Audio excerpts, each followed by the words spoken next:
All right, and we're live.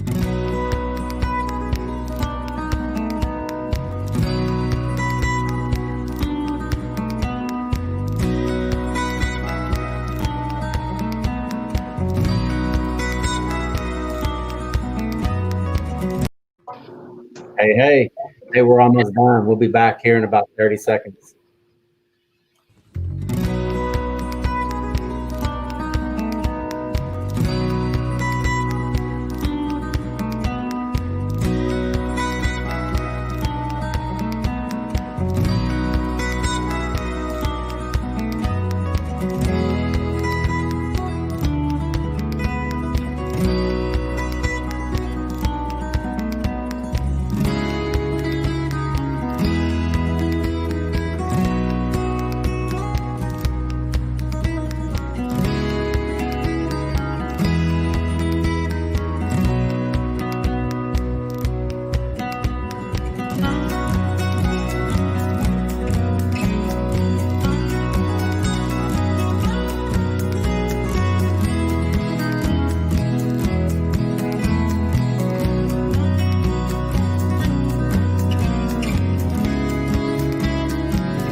Howdy, folks. Welcome back to our second monthly BRIC meeting since COVID. We met virtually last month and we had a great time. Last time we met in person, though, was before that, back in January at the Ice House downtown Bryan, and it seems like a year ago. But we are glad you're here tonight. We got a fun night. My name is Keith Roberts. I'm a real estate investor. I own Home Investors. We Buy Ugly Houses franchise. And I'm a realtor with 12 Realty in Bryan, College Station, Texas. And I run the Brazos Real Estate Investors Club. And I'm also an outside loan officer with Jet Lending. So I wear a lot of hats, and I'm going to be wearing a few tonight, but I'm not going to be wearing the producer hat. We got Mary, who's sitting across from me, and she's going to be taking your comments and putting them up on the screen. So be nice, start posting. You can put your comments up there right now. We want to see your comment up on the screen. And if you're on Facebook, there's a little link that says StreamYard Facebook. Go to that and put in your name so that we can see. Otherwise, it's going to show Facebook user. I'll still take your questions, but I just won't know who it's coming from. And that's not a lot of fun. So hope everybody's been staying safe and sane, and you've been buying houses and growing your portfolio, because that's what we're here to talk about tonight. And we're letting a few more people log on.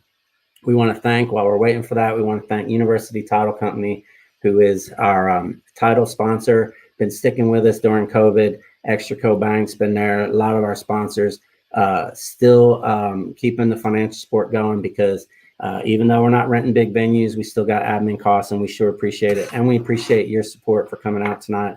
And for Jet Lending, who we're using their virtual studio tonight, and we're grateful for that. So tonight we're talking to some of my favorite investors in town here, Miss Katie Neeson and Sarah Norman of the Renovation Wranglers. We got Curtis Ekman with My BCS Homes, and I'll be talking tonight about how hard money works. And then we're gonna have a round robin at the end. So any question you missed during their session, you save it for the end, and that's gonna be a lot of fun. So get your questions ready. You can start posting them now. And we're going to be coming back here every month. So hit share, subscribe, like, let your friends know. So tonight, our first guest is the team at Renovation Wranglers, Miss Katie Neeson and Sarah Norman. So let's welcome them to the show. Katie, Sarah, how you doing tonight? Good. Thanks for having us. We're excited to be here. Yeah, thank you so much. Are you guys in downtown Bryan? Is that your... Absolutely. Where else would we be? Why are you here? So I finally figured out a way to get you guys to come south of University Drive, and that's virtual. So I'm going to say that you guys are in South College Station right now. You better not. Yes. You're at Bryan is the truth of the matter. Yeah. So as I said, two of my favorite investors in town. Sarah, I met you way back as one of the sane realtors. I think there's 1,000 realtors in town, and I'm probably going to get some hate mail later, but not a lot of them understand real estate investing. And you were one of the ones right up front, even before I met Katie, who I knew got it. And so I appreciate it. And I met you early on. You taught the ethics class at my real estate MLS brief there. But then I think I met Katie, one of the first BRIC meetings. But I'm gonna let y'all introduce yourself and just tell us about how you guys got started working together, Renovation Wranglers, and how you guys are two chicks getting it done, got started. Thanks. Yeah. Gosh, we've been doing this for about 8-10 years or so. I don't know exactly. I've been in the real estate business for over 40 years, and it came to a point of time that we just decided, hey, we need to do something a little different. I still do real estate as much full time as I want to. I do teach education classes as well for realtors, and been in the investments in and out for many years. And so when Katie kind of came back to Bryan College Station after a term in San Antonio and said, hey, Mom, what can we do here? And so we started, first off, we just started buying investment properties. And after that, we decided we loved buying, fixing them up, doing all those kind of fun things. But what we didn't like is the management of it. And so we kind of decided to sell out and start just buying and selling properties and flipping them, as we say, and fixing them up so that it makes somebody a really nice home. Yeah, that's the story. Short version. Short version. So all I have to do to get Katie to not talk is turn the camera on, is what you're saying.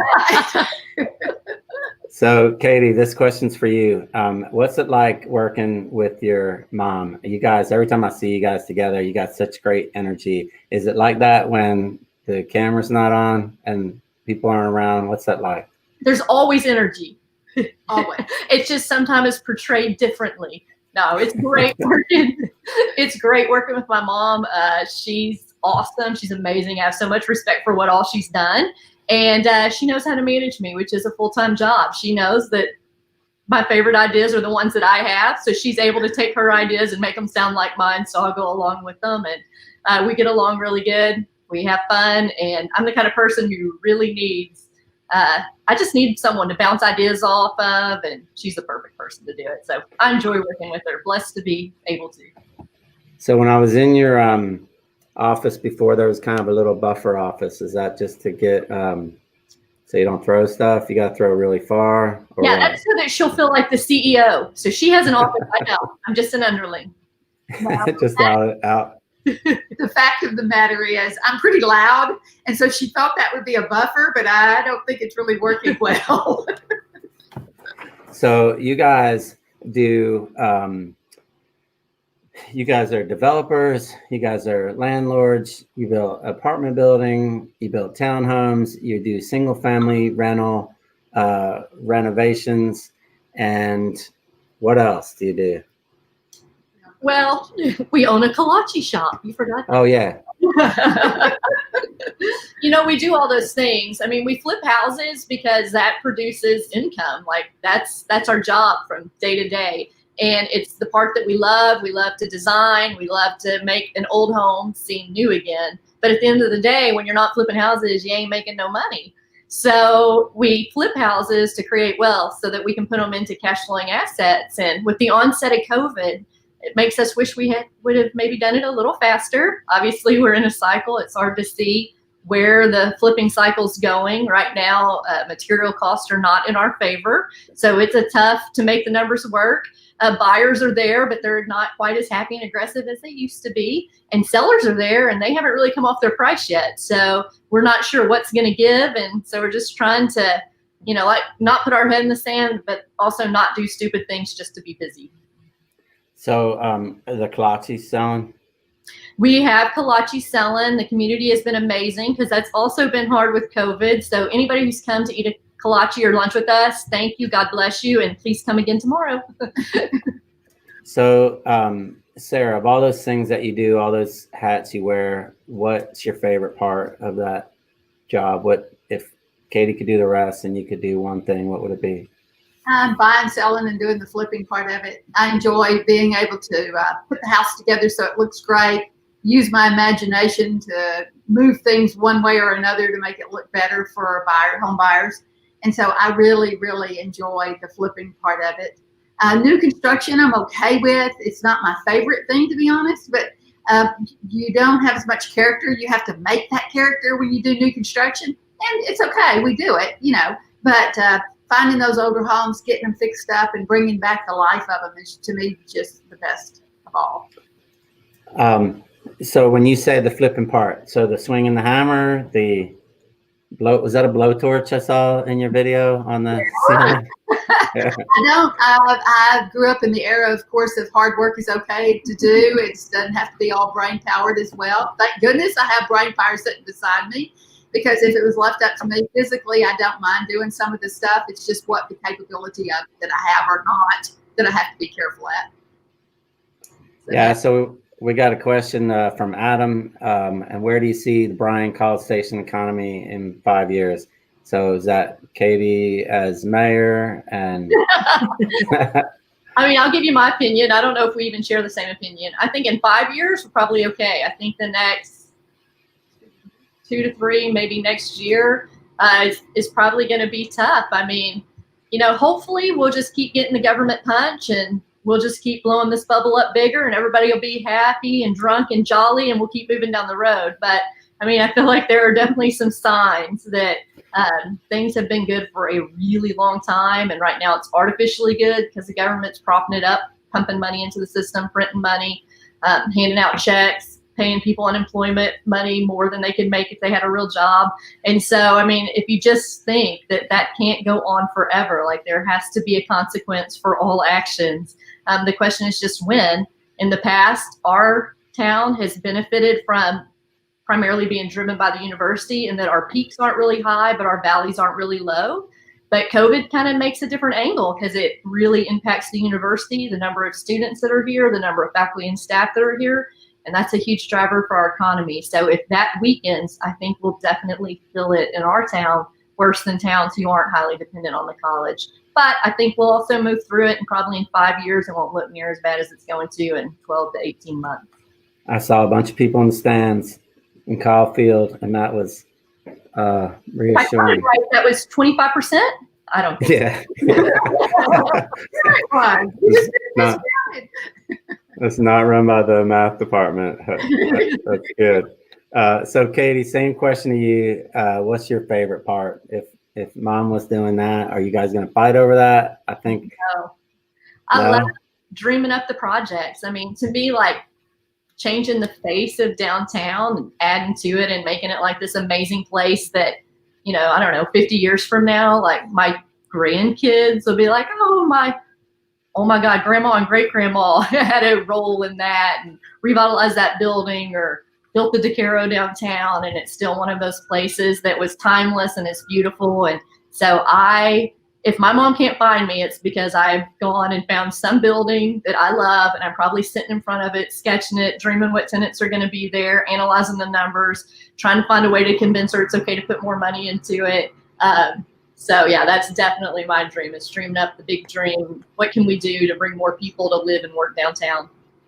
So go ahead. Something real quick here, because the good thing with COVID, there's a good thing to all things, right? So the good thing with COVID specifically is I'm not out of town as much, working through the Texas Association of Realtors or having to work through the National Association of Realtors. I'm in town more, which is a blessing, because every time I left town, she would say, oh, Mama, let me show you what I've come up with now. And I'm like, we can't do that. You lost your ever-loving mind. So she is that dreamer, and sometimes I do have to kind of pull it down. So Katie, is this your first web chat Zoom type call? I or a think sec. so. For Yeah. sure, the presentation. I asked Katie to do something like this a month ago. So we're like 4 months into COVID, and she said, "Don't tell anybody, but I haven't Zoom." Like, how do you not? So welcome to the digital world. One thing you wish all real estate investors knew, or at least the ones locally here, what would y'all say? Let's start with Sarah. Okay, so I think the biggest thing still is just right now, especially be careful. Watch what you do. It's getting harder and harder to find properties just because, again, the sellers haven't come to reality of what it might be or could be coming down the pipe. And so the biggest thing is just do it. You've got to just, if you're really serious about wanting to get involved and get into the investment process, whether it's buying and selling, or whether it's, buying and holding investments, you've just got to be able to get out there, take the time and do it. Don't keep hesitating, because it's not going to get better anytime soon. And so you just got to make yourself do what you like to do. Katie, what would you say? I mean, mine would probably be, don't put more value on money than it's worth. People, a lot of times we get into real estate thinking this is going to be a great way to build wealth, and it is, but it is a cycle and it does go up and down. What your experience, the experience that you have when you're investing, is something that can't be taken away from you. Your knowledge can't be taken away from you. Money can come and money can go. But at the end of the day, you'll be worse off sitting on all your money, always scared to take the step because you're afraid you're going to lose it. It's just a tool. It's just a carrot. So get out there, take chances. If you lose your money, you didn't have any when you started. So just go and build it up and start again. Then just move in with mom, right? Yeah, just move in with mom. Right. Our mom would do with the daughter and the grandkids. Who cares? Yeah, if you need a place to live, we have some beautiful lofts in downtown Rome. Yeah, and did you say that again? The loft? What's that? I thought it was DeShiro, but it's DeCaro? DeCaro, like, duh, I really care about you. Oh, DeCaro. Okay, so we're about to wrap up, but I just want to say, I'll just leave this last 30 seconds or so to you. What do you want BRIC, the community, to know more about what you guys do, or just closing thoughts? I mean, I just want to thank you and Mary for continuing this, the effort and the energy that y'all put into it to make sure that investors have a place to go and be together and like-minded people getting to talk about what we love, because you put up with a lot of stuff that I probably would have quit a long time ago if I was you. So we keep coming back because you keep doing it. So thank you for all that you guys do. And we look forward to be able to see our investor friends in person again, hopefully really soon. All right. Well, that was awesome. Katie, Sarah, stick around because we're going to have you in the round robin session at the end, but we appreciate that. Next up, I'm going to talk how hard money works, walking through a sample loan. So I'm going to give you about 30 seconds. Go get another beverage and a snack. Remember, post your comments.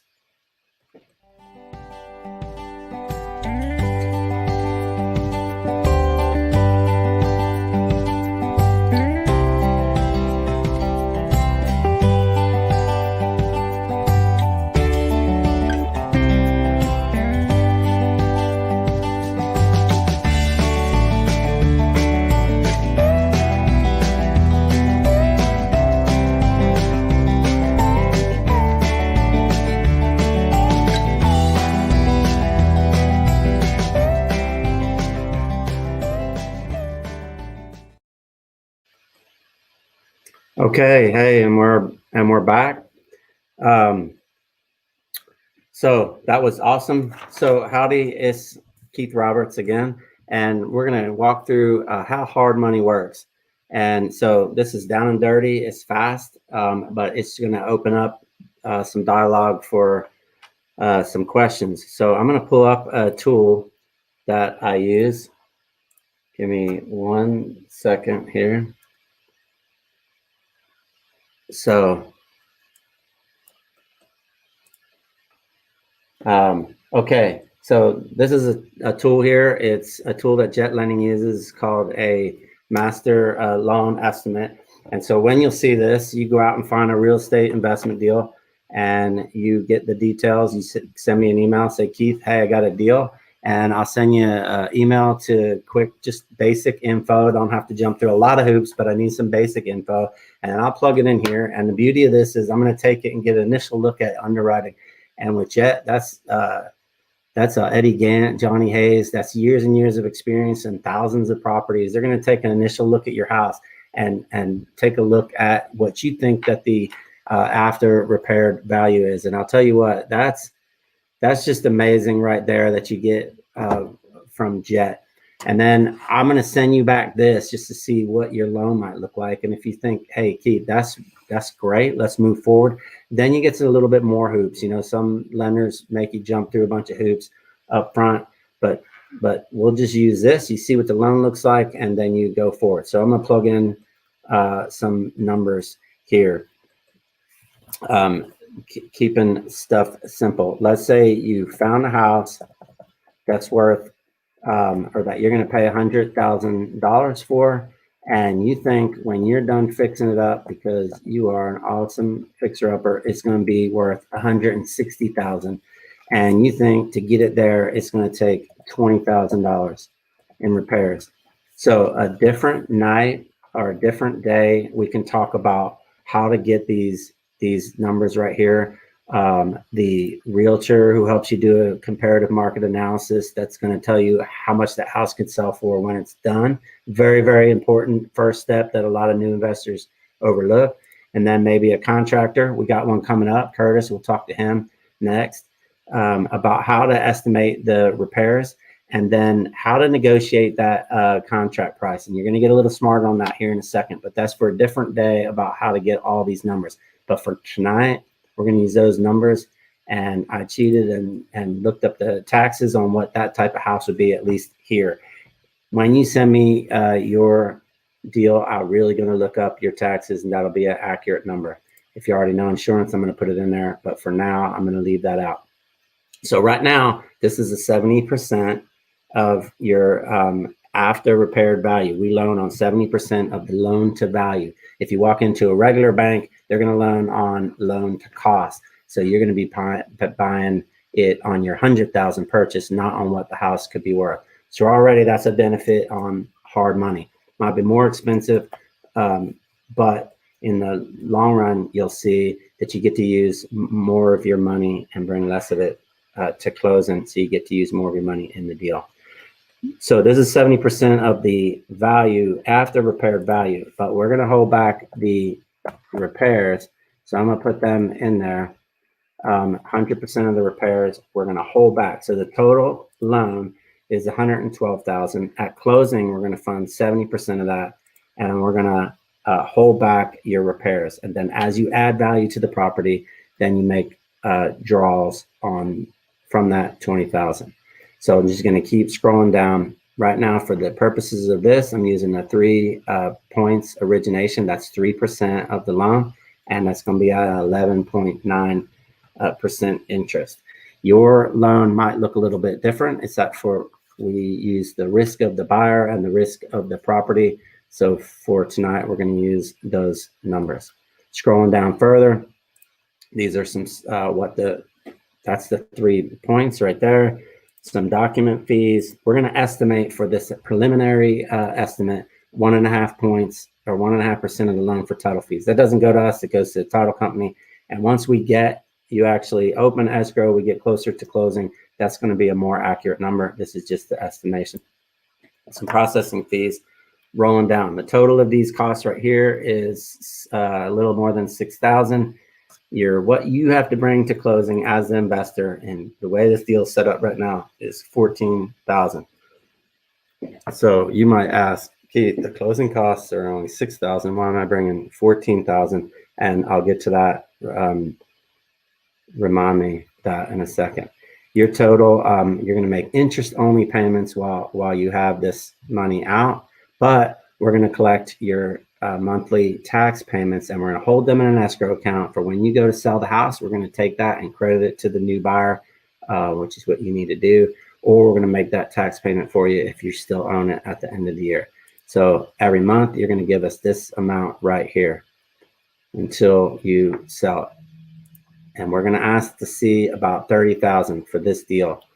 Not going to ask you to give it to us or put it in an account. We just need to see that you have it. And why do we need to see that? Because we're invested in your success. We don't just want to loan you money and then take back the house. So we want to make sure that you have about a third of the repair estimates in the bank, and that you have 6 months of these interest payments so that you can get started on the job and that you can continue to make payments. So you just got to show us that money. You got to bring this to closing. Now, you said, Keith, I don't want to bring that much to closing. I did not forget about your question. So the simple answer, and this is not sarcastic, is if you want to bring less to closing, you pay less for the house. But what does that mean? We loan on 70% minus repairs. So you want to not bring anything to closing. You want to buy it for less than that. So let's see what that does. Let's see if we bought this house at $90,000. You can see that we're still loaning on the after repair value. So it doesn't change the loan, doesn't change the amount, doesn't change your repairs. But what it did change was the amount you brought to closing is now down to only bringing $4,000. So some of your loan is funding those closing costs. And if you buy it even cheaper, you could get away with not bringing anything to closing. And that is the beauty of hard money. That's something that the banks would not do. The cheaper you buy the house, they're still going to only fund 80% of that loan. You're still going to have to bring 20% to closing. Since this is hard money at its heart, is an asset-based loan. So we are loaning on the asset or the property. So it's a tool to fund your real estate deals, and it's secured by the real estate. So you can use this for fix and flip. You can use this if you're going to buy a house, fix it up, and then go to the bank and refi it, and refi out of your hard money and into a longer term, put tenants in there. So some questions you might have, because that's it in a nutshell. That's what hard money is. Some of your questions might have, can I get a draw? Like the first thing that I do is gut the place and fill up a big dumpster, and that costs me some money. Now I want to draw. So remember I said once we add value, even though gutting it costs money, we want to see some improvements just for that first draw. You got to kind of move the house up. After that, you just say, okay, we did all the floors, and then you get the draw for that. I'll tell you a question I get asked a lot, that not hard money related, but can I get a loan on the house I live in? I get realtors call me and say, Keith, we got a guy who wants to buy a $160,000 house. He can only get approved for 140. Can you loan him the other 20? Answer is no. Cannot loan on the house that is owner occupied. How can I bring less to closing? I already told you that. If this is a negative number, will you give me money? No. And remember some stuff missing here, like the insurance, and we guessed that the title fees. So if this is what your estimate looks like, that's great. You'll get a final one as we get closer. And so real quickly, and then I'm gonna take it back to the group, is just some terms. I used ARV, that's the after repair value. And escrow, that's nothing more than just putting that money in a separate account that neither us or you doesn't get mixed in, so it's there when you need it. All right, that's hard money in a nutshell right there. And coming up next is Curtis Ekman with My BCS Homes. So go fill your glass back up, get some more M&Ms, and be back with your questions for Curtis in 30 seconds. Thanks.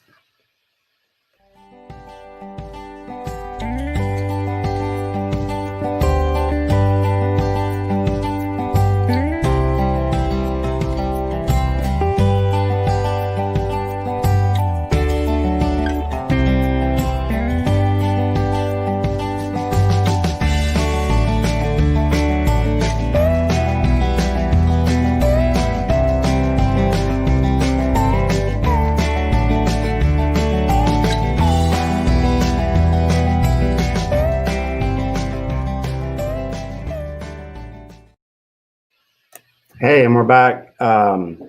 So next up, we have Curtis Ekman. He's a real estate investor, runs a real estate firm. He's a contractor, serves on Bryan Buildings and Standards Board. So without further ado, let's welcome Curtis Ekman.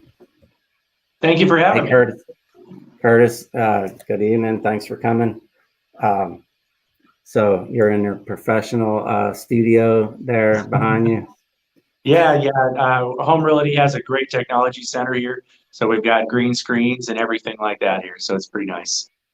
So I'm going to tell a quick story about Curtis, and then I'm going to give you the floor and talk about. So you came highly recommended to me from one of my buddies and fellow investors, Nick Cantrell, and he and you, and I won't go into details, but you guys partnered on a deal together, and he's singing your praises. And I don't know how we met before that, but we got another deal similar in the neighborhood, and we called you to come out and take a look at it. And so I was impressed by, how you walked through the house, how quick you got us a repair estimate. But just knowing what Nick told me, in this business, I'll tell you, it is really, really hard to find reliable contractors. And with your background coming from, you're also an investor, you're also in a real estate firm, and you're a contractor. You see all sides of it. So it really helped when I saw it. So you wear a lot of hats. Tell us a little bit about it. Yeah. So, I built our company up with the end in mind. So it's always been a dream for me to be a flipper. I remember back when I lived in Vegas, when my wife and I first got married, we'd watch the shows and just dream of being able to do that. And because of the relationships and some amazing people have helped us along the way, we're finally able to live that dream.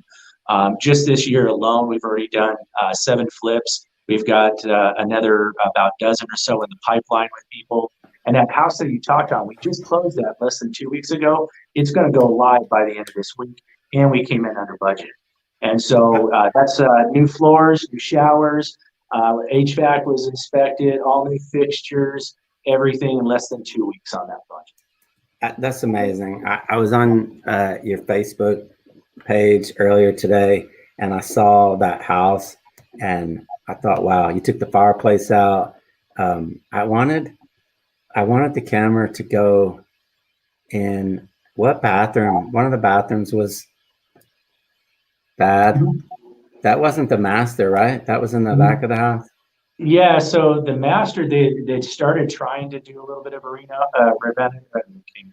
renovation. So they had set in a jacuzzi tub, which wasn't even hooked up. I thought it was, but we had our partner do that. So the walls were already down to studs. So we went ahead and put tile up on that room. The other shower was your typical shower that you see, a bathtub with a shower. It's that really thick mortar bed, the old nasty tile cracking, falling apart. For me, I like having a tub in one bathroom, usually the guest bathroom, and then a walk-in shower in the master. In this case, we went ahead and just kind of flipped those since the jacuzzi was already in the other one. And so we put a really nice walk-in shower in there. You guys did a great job, and it was amazingly fast. I know it's going to come down to it took longer to close on it or to get the tenants out than it would have been for you to renovate it. Absolutely. And the good news too is we haven't even hit the market yet, and we already have a full asking price offer. We've had people just walk through showing without even being done. And so that one was one where we were thinking our ARV would probably be about 150, 155. It's going to go live at 165, and we already have an offer for 164. That's amazing. I looked back at my notes. I know the three of us, you, me, and Jeff, were in there just discussing on what it could be. And I remember writing 162, but then I looked around and I just couldn't get comps for it. And so I started doubting that number and went more conservative on it. But it's great. I'm excited. I love seeing you guys make money, add value, and then just to get smarter. I mean, we've been doing this for years as well, but we still, I like seeing, hey, that neighborhood, we were in that neighborhood years ago, and now we're circling back and just seeing the values creep up. So putting your investor hat on for a minute, and that probably literally you probably have your investor hat on. But what's a typical day look like for Curtis, Curtis the investor? Yeah, so one thing with us is about half the people that work on our projects are actually my employees. And so usually I'm like in the shower at 6:30 and I'm like texting Lowe's, letting the manager know that I've got somebody picking up materials at 7:30 and I want it ready at the door, ready to go out. I'm texting employees, letting them get the rundown of where we were at so I can make sure I sign to the right location. And then usually my employees all start at about 8:30 and subs usually trickle in between 8 and 9. And so that's where I just start bouncing from project to project.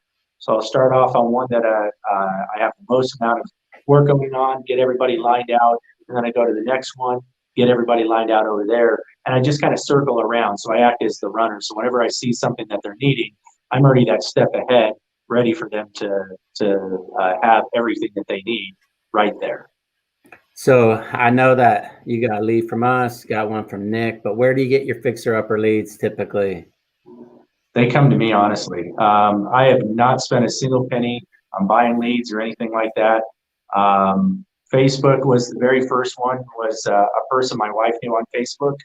And we bought that house from them. And that was one that we were kind of competing with some of you guys on too. We wound up getting it. And, you know, after that, everybody started following us on Facebook. We literally, like just this morning, I got another guy in South College Station who wants to get rid of his house and wants it done like now. And so we get a lot of those that are like that, as well as we work with a lot of different realtors. Because I have my own employees, I'm able to control the quality really well, control the cost very well as we're able to get in and get out very quickly. So if you don't mind me sharing, on this particular project, you guys, we were looking at partnering up on it because I had that infrastructure in place, because that deal was kind of skinny there.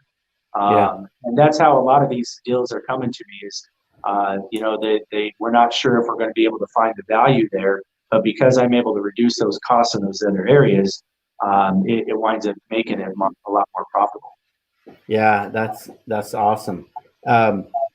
So putting your contractor hat on, and how many, is a double question, how many projects can you run at once, and how do you avoid underestimating your costs, or, you know, the opposite, overestimating? Yeah, so I'd always rather be high than low. And so part of the reason that I've been able to be consistent with this is I keep using the same guys. These are people who are licensed, who have high standards, who know my standards. And so we're able to go into a project like that one on Yosemite, and I already knew what my cost was going to be for the flooring, what my cost was going to be for the showers, because I'm consistently using the same guys for everything. And so that's allowed me to keep a good eye on those. The other part of that is always planning a contingency. I don't care how easy you think it's going to be, plan for a contingency. Because even if it's a simple just lipstick remodel where you're just painting the walls, all of a sudden your employee gets COVID and they're out for 2 weeks, you have 2 extra weeks of holding costs that you weren't anticipating. So even though you're not doing anything else, you already have some of those secondary costs there to it. We're trying to sell a house, you know, we're realtors too, and we're repping another investor, and the folks buying it, the husband got COVID, so they couldn't close. And then as soon as he's back, then the wife got COVID. And, you know, you can do remote notaries, but, you know, if they're contagious, then nobody can come. And so that's been like an 8-week close. It's nuts. It's crazy. So hopefully we're going to get that one extended one more week and close, but the investor's about ready to pull the plug and go back active. So I talked to we had a flip that we're actually working on, and we were supposed to close on Friday, and the one owner, so it's a husband and wife team. The husband fell ill, went to the hospital. He passed away from COVID on Sunday. And so come Monday, we had to completely redo our plan because he didn't have a will. So instead of him being able to sign it, we then had to go back help his widow out who was counting on the money and trying to figure out that, getting our legal team in place to try to figure out how we can still go forward with the project and help them right away, because they were, a lot of people are selling these properties because they're in a bad spot. And when you have a spouse pass away like that, you know, we had to be able to move fast to be able to help them. Wow. And there's where wearing all those hats helps. You got any vertical integration there? You're fixing the house, helping sell it. That's awesome. So I was talking to a roofer the other day and asked about the timing it would take him to do a job, and he said, I don't know, Curtis bought up all the roofing supplies in town. And I had remembered you telling me you had all your projects mapped out, and it was funny to hear that confirmed from someone else. Yeah. So some of you guys may who know me, my background is in emergency management. I worked for the Red Cross State Disaster. So actually back in February, I bought supply line insurance to protect us. When Hurricane Harvey hit, I literally went out and bought a warehouse, completely filled with drywall, mud, everything that I needed to supply for that coming year, because I knew we were going to have a huge reduction in materials available. And so I've kind of done the same thing here. That's awesome. So if you could go back to January, I know you said February. I was going to ask you, you know, what would you buy more of, but you already did it, right? So is there something you missed that you wish you bought more of, like roofing tiles or doorknobs? Yeah, doorknobs. Yeah, like it is. So I don't get the cheap doorknobs. I like the quick set ones that you can easily rekey, and I like to keep the same theme throughout. And it has been a pain in the butt. I'm having a special order, like a single doorknob, because I bought all the doorknobs out that I like.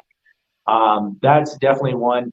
The other challenge that I've had is windows. We used to be able to get them 2 to 3 weeks. We have a house that Nick and I partnered up on over at Berkeley. We've been waiting 8 weeks for one window because it came in broken. We had to reorder the damn thing. Finally, I just said, okay, we're going to list it, and we're just going to put a nice little note on there saying we're replacing the window when it comes. That's why I'm getting windows put in my house, and that's why they have to keep coming back. They're probably getting one window at a time. Yeah. So real quick at the and I know you're on Buildings and Standards board. Is that right? And Brian, Yes, who my partner Jeff and I have been in front of that board a few times. Normally it's because we get a letter from them about a minute or two after we buy a house. And Brian, I think, I don't know, some alarm bell goes off. It's been sitting there for years, and then once we own it, it has to come down. But I think it's great that you're on that board, that you're giving back to your community there. It's good that we have, you know, people understand the business also, you know, behind the scenes at the city too. So I want to thank you for that. Yeah, absolutely. I am going to ask you the same thing. What do you wish that all, you know, and put whatever hat you want on, but what do you wish that all the, you know, investors knew, or more investors knew, either from, I'm sure you have a lot of complaints from your contractor role when they hire you, but what do you think more investors should know? I think the biggest thing that people should know is not to be afraid. I actually was approached by you guys at BRIC to sponsor it several years ago, and I was like, no, it's not for me. And I now realize that I was being more prideful, because I was like, okay, well, I could do this without you guys, without being part of BRIC. Why is the point in joining?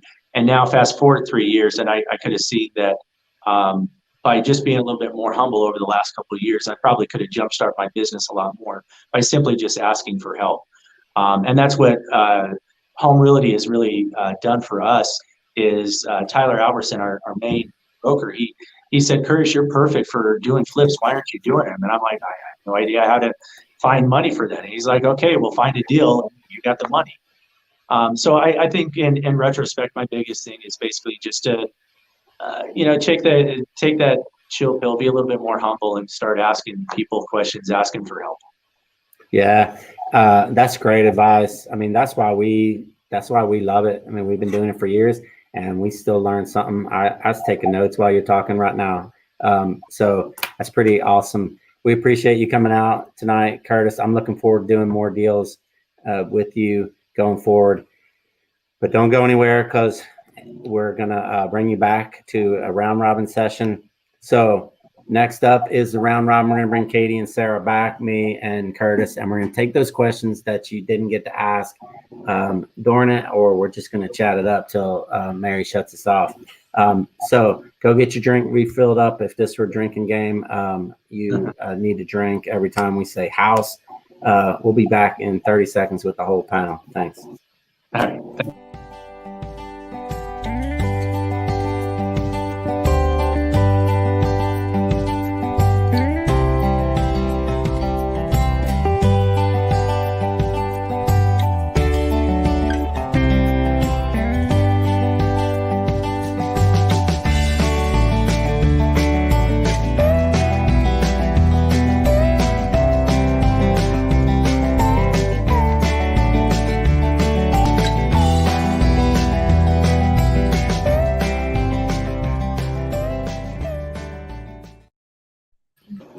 Hey, and we're back.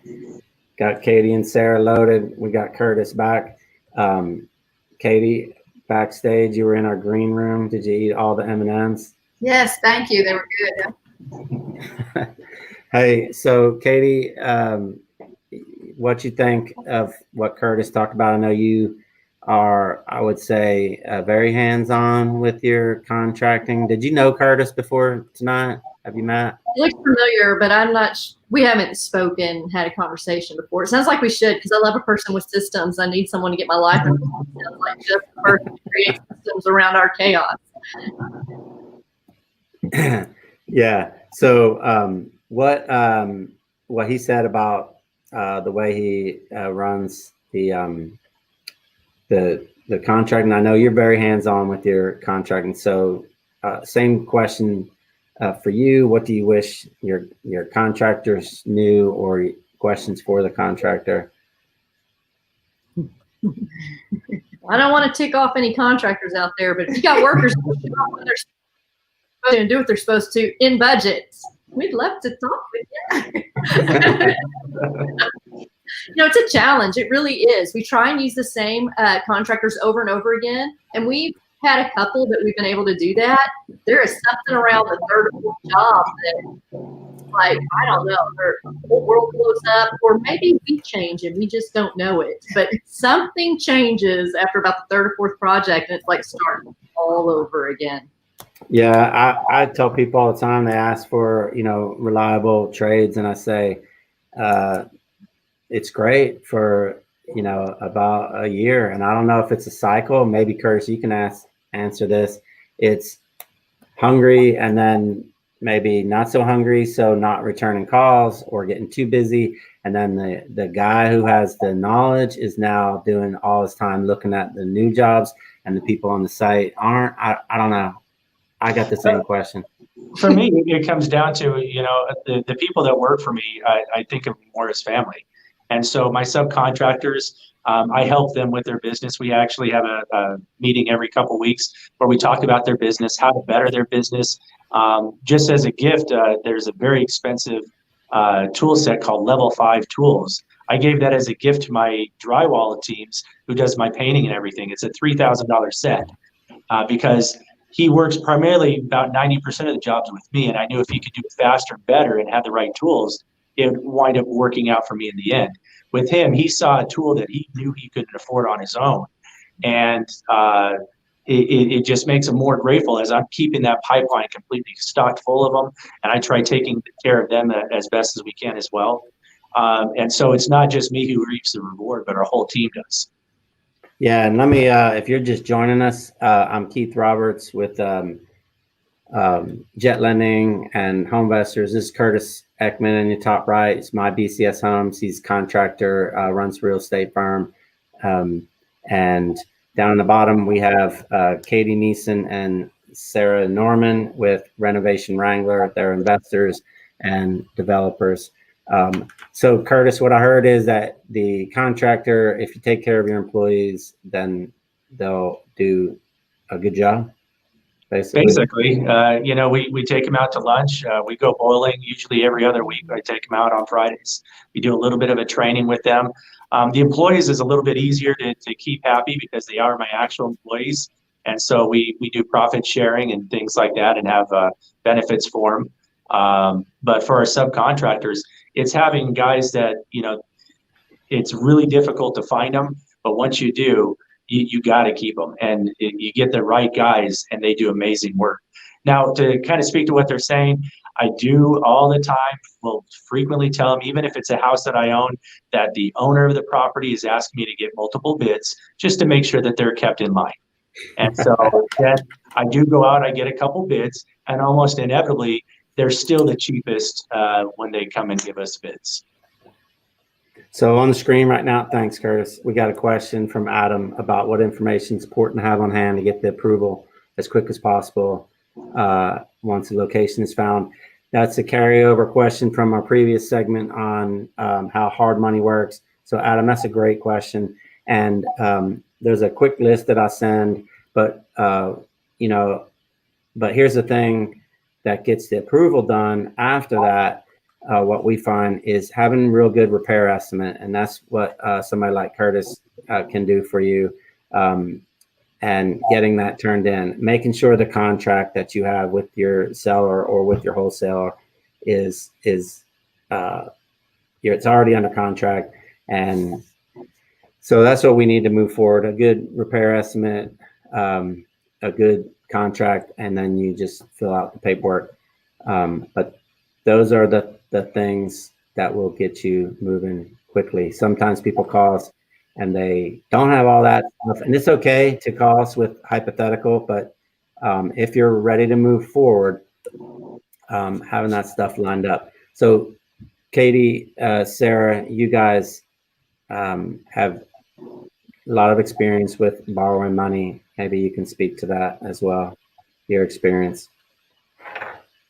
Well, I guess we've been fortunate that we haven't really done a lot of traditional hard money loans. So most of our projects we fund internally, but we have some backup capital for when the pipeline gets really full and projects are we got a whole lot of them on the ground, or they're all in the later stage and money's running thin. And those are built on just long-lasting relationships with people who don't take deeds of trust. And so it can happen super fast, and we're fortunate to be in that position. I wouldn't say lucky. I would just say we took advantage of building relationships along the way, and it's just got us to a good place. My recommendation is, good Lord. I think we've done a hard money loan that wasn't so painful with Jeff, but most of the time, if I can leave a bank out of it, they're a real pain in the rear. We try to do that. Yeah, well, Jet's doing construction and commercial stuff now too. So we need to talk, see if we can fund some of your deals come forward. But last things for the crowd, any closing comments, Curtis? No, just give me a call if you've got a deal and your numbers are narrow. Give me a call. I'd love to partner with you on it. All right, Katie, Sarah, we appreciate y'all coming out, coming down to College Station. We appreciate it. Any parting comments for the group? No, but let me ask you a quick question. Keith, how are y'all doing as far as finding wholesale properties? Are you finding it being a little bit more difficult, or is it still flowing pretty good for you? So that's a great question. Our phone is still ringing. Some of them are a little, like Curtis said, pretty thin deals, meaning not a lot of room in there for us to make money. I told somebody today, hey, this is what we can buy your house for, but you're better off listing it. And, at this point, it is not a lot of value add. You kept pretty good. Your house is in pretty good condition. We buy ugly houses, but I tell people that's because we need to add value. And so some people are calling us, and there's just not enough room for us to buy it. So I think foreclosures could come. Give it 9, 12 months. I think there's going to be more opportunity. I got a quote from a crazy uncle one time when I was in high school that said, making money's easy. You just got to have money when nobody else does. And at the time I thought, what a triple do. Here we are with an opportunity to try. It's easy to start investing right after a downturn. And most of the investors I know, including myself, started sometime around 2008. And we look really talented and brilliant because the market has been very forgiving and it's been easy to make money, but it's hard to hold on to it when the downturn is coming and still have the cash available when the opportunity is there. So it's like, hold on and hunker down. Opportunity's coming. Well, I agree, and I don't want to wish on people losing their homes, but we're here to help if it happens. Hey, we really appreciate y'all coming out. We appreciate the support of BRIC. For you folks watching at home, we are trying to be here every month for you, keep this forum alive, so we can share knowledge, get smarter together. The rising tide lifts all boats. Thanks for coming out tonight, guys. Thanks for your support. Be safe. Thank you. Bye. Good night. Good night.